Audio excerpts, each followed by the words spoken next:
what brought you here today? I've had a chance to meet a few of you. But what I'd like you to do is to just thoughtfully go inside to that place that's the beginning and the end of your passion, your ideas, and the things that you desire for yourself and for others. What brought you here today? So I look at this, it's like this fantastic picture. When you're finished, the audience is on your side. The secret of getting to yes, or was it no fee? No fee cookies and coffee. But you are as diverse a group as I've ever spoken to. Retail sales, law, software, nanotechnology, professional services, home services, technology of all kinds, systems integration, organizational development consulting. So let me ask you this. When you think about what brought you here today, just shout out the business that you're in a word that describes what you want from this session. Who's first? David.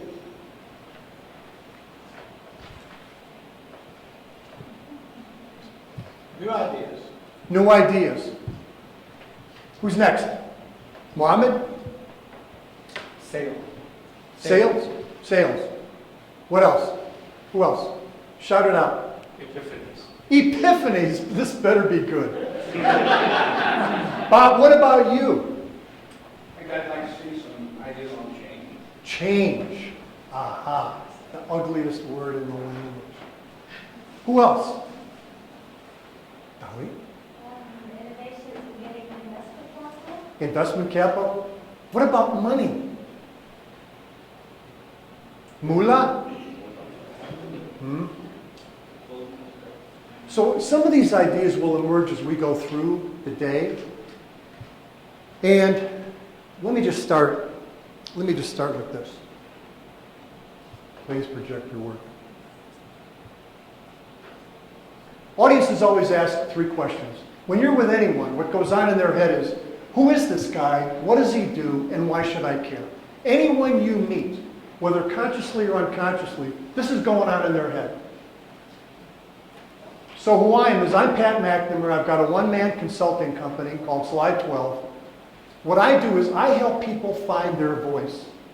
And the idea that I bring to you today is I'm going to come up with an idea that's going to help you change your world. And when I say I help people find their voice, a lot of people in a lot of companies, it's like Los Angeles. It's like there's no there. So in many ways, to find your voice is to create that certain signature about who you are and what you do that differentiates you from all others. Einstein said the only source of experience is knowledge, and based on my age and what I've done, boy, do I have a lot of knowledge. So to give you a little bit of an idea of where I've gotten my ideas, I've done a lot of sales and marketing on the consulting side, on the advertising agency side, and on the company side.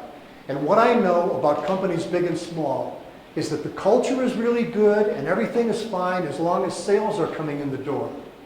And as soon as you have one bad quarter and everybody starts to frown, and then you have another bad quarter and there's talk of layoffs, I don't care how solid that culture is, things get really, really ugly.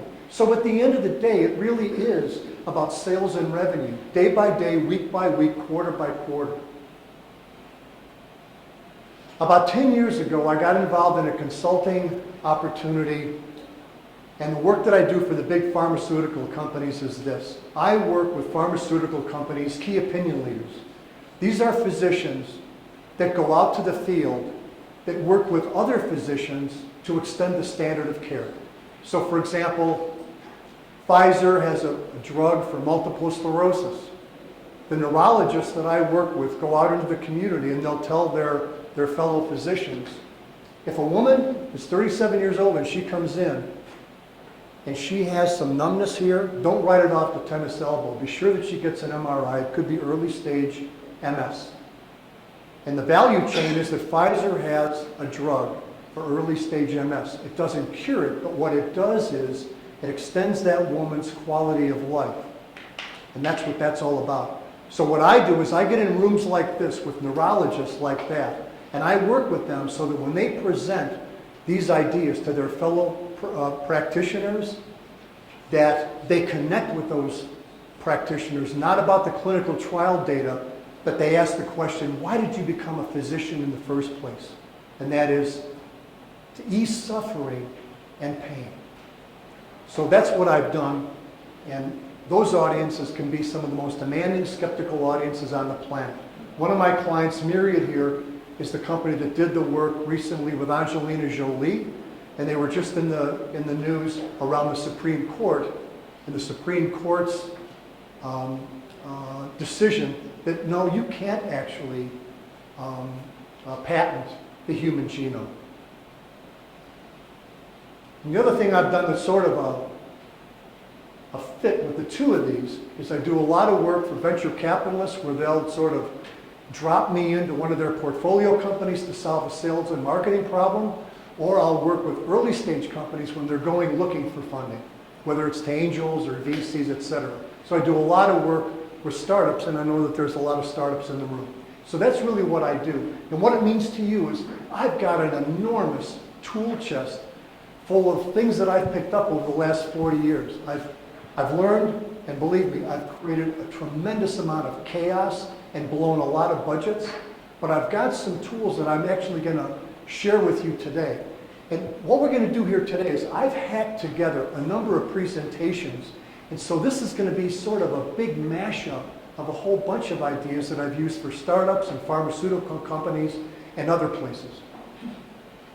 So that's my purpose, to help people and organizations find their voice. And what I'd like to ask you is, raise your hand if you can clearly say to yourself and others what your purpose is. Who can tell me what their purpose is? The reason you're here. The reason you're on the planet. What's your purpose? Help entrepreneurs commercialize their technology. Terrific. What's your name? Gary. Gary. Great. Who has one as specific and as hard-hitting as Gary's? Okay, here's the deal. Go home. And one of the things that I want to do today is I want to leave you with some haunting questions. Here's a haunting question. You've gotten this far in life and you can't tell me what your purpose is. I'm asking you, think about that. Because at the end of the day, your purpose will be the engine of all the good that you can do. And to become as specific as you can around that will launch you and your enterprise, and you'll be able to find your voice. Seriously, 5 words or 7 words. Tell yourself and others, this is why I'm here. It can't be buying houses, shiny cars, paying bills, having kids, dropping dead. My goal for today, provoke. I would really like to have you squirming in your chairs. You might be already. I mean, I just told you to do something and we've hardly met. But I'm here to stir the pot. An educator told me the other day that education is about disorientation and disruption. Yeah. So provoke. Inform. There should be some things in here. I got to tell you. There is going to be one idea you're going to hear today that's going to change your life. I promise you that. I am not here playing any games. That's my promise. And last, to be memorable. In any presentation you ever create, do not be forgotten. So my goal today, you know, a sliver, did you ever get like in your finger, like steel wool or fiberglass, you know, in your finger, and then every time you go to send a text or you put your hand in your pocket, you get that, oh, I got a sliver. So my job is to put a sliver today in your mind. And it might have been that whole thing around the purpose. So,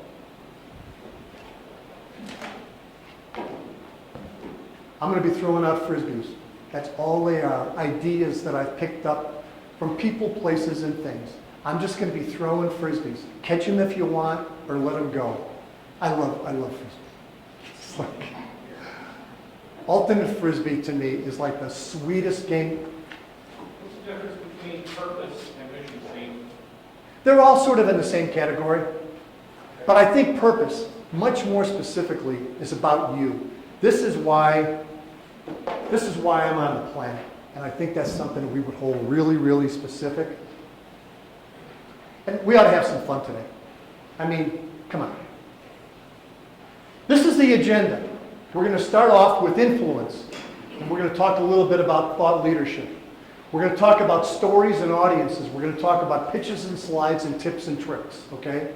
Things you can do in front of an audience to be confident, to stay in control. So I already did one of them. Do you know what it was? Pardon? The Frisbee is one of them, yeah. Yeah, using a prop, the Frisbee. But the first thing, what was it? Ask questions. Ask questions, yeah. Because here's the deal. Let me just tell you about audiences. Oh, and here's another one. B for black. So the way we're neurologically constructed, if I'm standing here and I'm talking, and this image is up there, you're not really listening to me because you can't help but pay attention to this big shiny object. So if you're ever in a room with people and you want to get them to pay attention, hit B for black and have this go black and everything will be on you, okay? So that's a tip that you can use to be not in control of an audience, but feel when you're up here that you can command attention. So the other thing I did in the very, very beginning was I asked you a question. I came right up here and the first thing I said is, what brought you here today? And the reason I did that is all day long you have what's going on in your head is self-talk. You're talking to yourself unconsciously, maybe 300 to 800 words a minute. So as soon as a speaker comes up in front and begins to talk, especially if the poor devil has a slide, what you're actually saying to yourself is, how tall is he? He's bald. I wonder if he shaves his head. If he shaves his head, does he shave it with a razor blade or does he have an electric? How old is that guy? Does he get paid to do this? Where did he get the funny vest? Oh my God, look at these socks. Oh, the wedding ring. What does his wife look like? What kind of a car does he drive? So I'm up here for the first 2 or 3 minutes trying to make a point, and all of this stuff is going on in your head, unless I ask you a question which stops the mind chatter. So anytime you get a chance, put the audience to work and do it as fast as you can. Because as soon as you do that too, because we were all kids in class, as soon as you ask a question, everybody in the audience says, this guy seems to be in charge.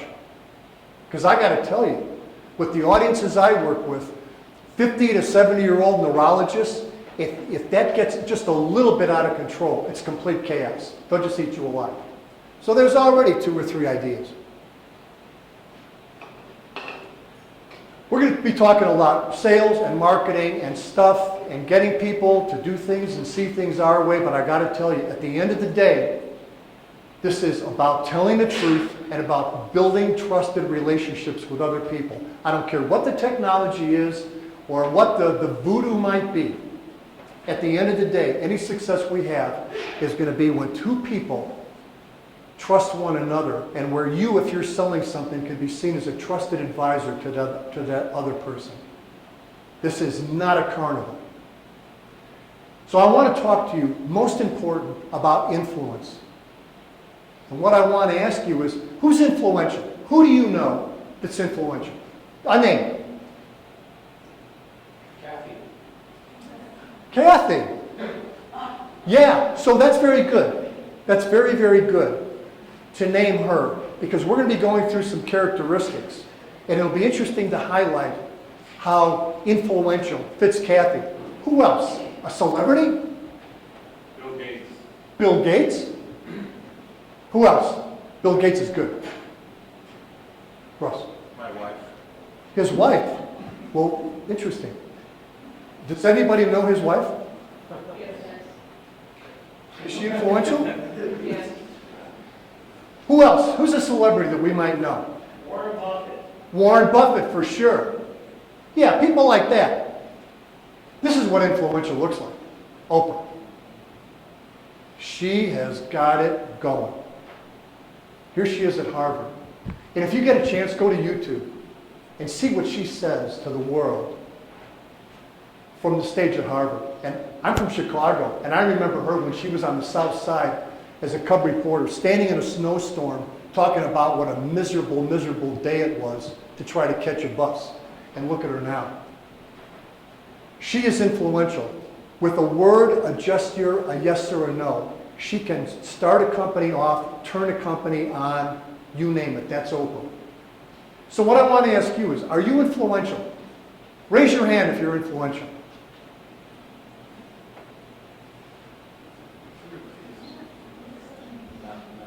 So along with purpose, if you didn't raise your hand, here's another haunting question. If you don't think you're influential, think about it. Think about your purpose and think about how you see yourself as being influential or not. In my game, you're extraordinarily influential. We're going to talk about that.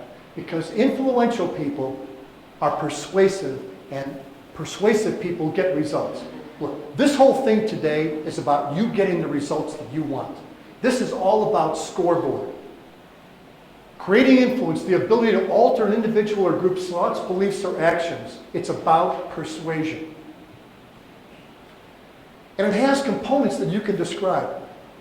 Likability, authenticity, credibility, commitment, and reciprocity. And guess what? You can enhance and leverage these things. These aren't like some abstractions that belong to a world of mythological giants. This is all available, and actually, this is all a part of who we are anyway. Likability. So let me ask you, this thing that happened last year, what was this? Debates. There was the debates. What else was it? Popularity contest. Bah! Puppet theater. It was a popularity contest. That's exactly what these elections are. They're popularity contests. There's a woman named Virginia Postrel, okay? Check her out. She's like a social behaviorist, genius woman, okay? So she's got this whole model of how we act the way we do. And it's like, I like you, I'm like you. So when we vote, this is just a theory, when we vote, we're actually voting for someone that reminds us of us. And so the attributes of Obama or George, I pull a lever based on who I see myself in them and I aspire to be. That's part of the likability deal. It's not, people don't know what they're voting for. Policy, Obamacare or Schmamacare, it's not about that at all. These are things that we pin our decisions to, but let me tell you, it's all about likability. I told you this would be provocative. We make sense of the world by profiling and stereotyping. It's just what we do. And it doesn't have anything to do with the laws or right or wrong or morality. We're just wired that way. We're like this. We're just like that, all day long. Judgment, judgment, judgment, judgment. Yes, no, with hardly any maybes. And it all happens in the first 90 seconds. If it's an email, it's 2 seconds on the subject line. 2 seconds on the subject line. Trash, junk, or open. And with most people, it happens way before 90 seconds is up. So the whole deal is like life is like speed dating, okay? So the guys at Harvard, they ran this test. They had 100 students in 3 categories. And they showed a videotape of a professor like me up there, and they showed one group, this guy teaching for 30 minutes, another group saw the same guy for 3 minutes, and then the same guy for 3 seconds. And they said, is this guy a good teacher or not? And all the scores were the same. Because we take one look at somebody, and it's yes or no. And it's yes or no when you're up in front of people too.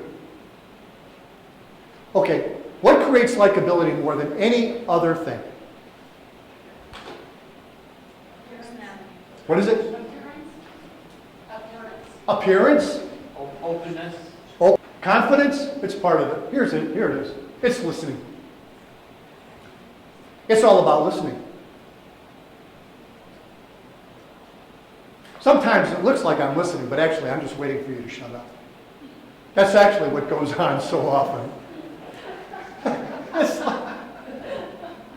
It's all about listening. And there are 5 levels of listening. I'll just ignore you. I'll pretend. I'll be selective, attentive, or empathic. And here's the deal.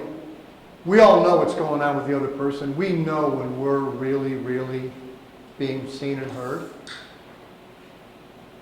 And the whole idea down here is that if you can dwell in this space, which is a deeply spiritual place, and actually give yourself to the other, where you don't come in with your name or your personality or your clothes or your confidence, but you actually give yourself to another, and you come in like that flip chart there, just clean and available, you can create miracles in your life if you're willing to hang out at this level.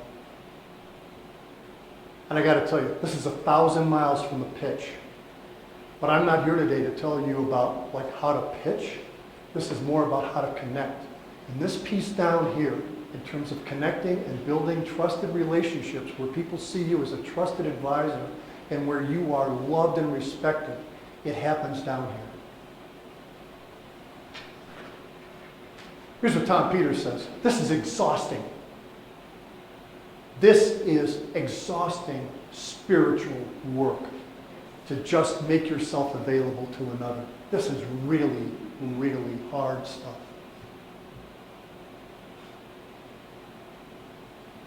People tell me all the time, I can't remember names. And Tom Peters says, you can remember names. There's nothing wrong with you. You just weren't listening. Because again, what happens in our heads is I'll meet somebody and I'm so busy thinking about what I'm going to say and how to be cool and how I can get my way. I never heard their name in the first place. It happened to me today. I came in here, Michelle and Terry in the back of the room. I think I had to ask Michelle her name 3 times because I was all about doing Pat's stuff. So Pat would look cool and Pat could get it on here. And it's like, tell me again your name. It's like, ding, ding. I got to get it 3 times and write it down to get it. Because I'm completely about Pat. Everyone has a story. Just ask them. So what brought you here today? What do you like to do when you're not doing this? Are you getting away for vacation? How'd you come to be a carpenter? Have you always lived in El Paso? Tell me more about your kids. By the way, what are their names? And here's the deal, gang. When they start talking, you had better be prepared to get a load. Because so many people have stories to tell and they have no one to tell it to. It's the truth. And here's the other deal. If another person believes that you're sincerely interested in them, there is nothing they won't tell you. Seriously. The intimacies that people will share with you if they believe that you're open-hearted and not judgmental is actually, when you're on the receiving end of that, it's such a blessing, and you know what? It's also very, very scary. To become that transparent, to let another person in, and to be seen. So all of the startup work, whether we're selling jewelry or it's about nanotechnology or medical stuff or whatever, underneath is a platform to have a life with a purpose that's way beyond the pitch. And that's why anything we're doing here can be so amazingly wonderful. This is the deal. When you hear about a person and they say, she made me feel like I was the only person in the world. I met Rudy Giuliani one time in an airport, and he had a whole entourage. And he was walking by. And I said, hey, Rudy, like I knew him. And he stopped. Now, Rudy Giuliani is a politician, but I got to tell you, the hit I got on Rudy Giuliani that day, and it was after 9/11, you can't fake what he's about. This was in the middle of DIA, Denver International Airport, and it was just the 2 of us were the only person on the planet. That's how connected he was to me. Okay, here's the deal about these. I got 1, I got 2, I love them, it's right here. It's got a chartreuse cover. Let me tell you, if you're having lunch with somebody, or you're looking for funding, or you're sitting down with your spouse, etc., and you're doing this, it's like, I just have to do this one thing. It's like, oh, no problem. Let me tell you, it's a problem. It's a little razor blade across their heart. You can't have an intimate conversation with somebody and have this going on. This whole idea of multitasking is a lie. You pull out one of these in front of an investor, you get that distracted and off track. It is so completely disrespectful. I got to tell you, you got to stop it. You just have to stop it. Turn the damn thing off.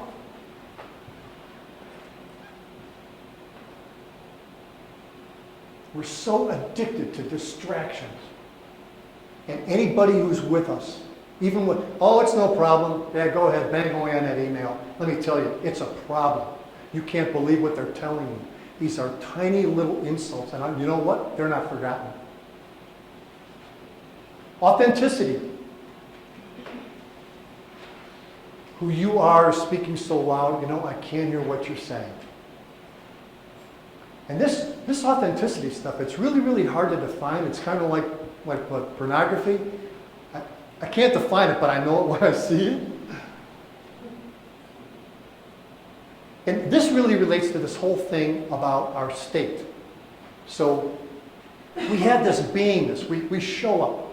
It's like we're in like a state. And it's like you already know who I am. Like you get me, right? You guys get me? This thing that I do, this is Pat, okay? This is the state. I show up like this. I'm actually like this at home. Drives my wife crazy. Neurological Wi-Fi. We're broadcasting all day long. This is me, this is me, this is me, this is me. You can be in a meeting. Some guy comes in who's just had a really, really big battle with somebody. As soon as the guy walks in the room, everybody feels it. It's like, oh man, weird, okay? All day long, we're on broadcast mode. And here's the deal. We all know more about each other than we want to let ourselves know. We all know so much. Somebody just walks in the room and we get it. Go to the airport. Go to you have Costco, right? Costco. Just watch people. Just watch how they show up. It's amazing. And along with that is their story. They'll show up in a particular way, and you know what? They open their mouth and they validate their state to begin with. We have to always watch how we're showing up. Not so much for the others, but in my state, what am I telling myself? I watch what I say and what I think all day long, and I live out of that.